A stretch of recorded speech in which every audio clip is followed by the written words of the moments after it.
আজকে আমি আপনাদের দেখাবো কিভাবে আপনারা নাম্বার সেভ না করেও হোয়াটসঅ্যাপ থেকে আপনি চ্যাট করতে পারবেন। হোয়াটসঅ্যাপে যে কারোর সাথে আপনি কনভারসেশন চালিয়ে যেতে পারবেন মোবাইলে নাম্বার সেভ না করেও। আমি যে কোনো একটা ব্রাউজারে চলে যাব, আপনাদের যে কোনো একটা ব্রাউজার ওপেন করবেন। ব্রাউজার ওপেন করে জাস্ট স্ক্রিনে যে লেখাটা রয়েছে সেটা যে কোনো একটা নিউ ট্যাব খুলে সেটা টাইপ করবেন।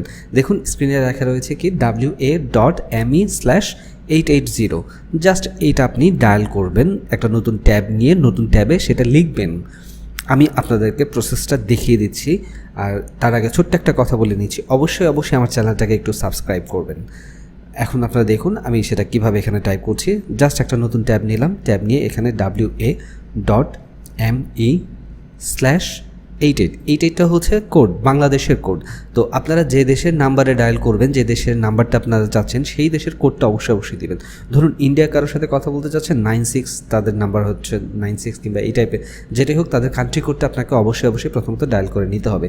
জাস্ট আমি এখন গো দিলাম, ডায়াল করে নিয়ে দেখুন এখান থেকে নিচে অপশনে আসবেন কন্টিনিউ টু চ্যাটে ক্লিক করার সঙ্গে সঙ্গে কিন্তু দেখুন তার সাথে আপনি ইজিলি কনভারসেশনে সংযুক্ত হয়ে যাচ্ছেন। আপনি ইজিলি এখান থেকে কল দিতে পারবেন, চ্যাট করতে পারবেন। তো অবশ্যই এই ভিডিওটি ভালো লাগলে লাইক করবেন এবং আমার চ্যানেলটিকে অবশ্যই সাবস্ক্রাইব করবেন। সবাই অনেক ভালো থাকবেন। নতুন কোনো ভিডিওতে দেখা হচ্ছে।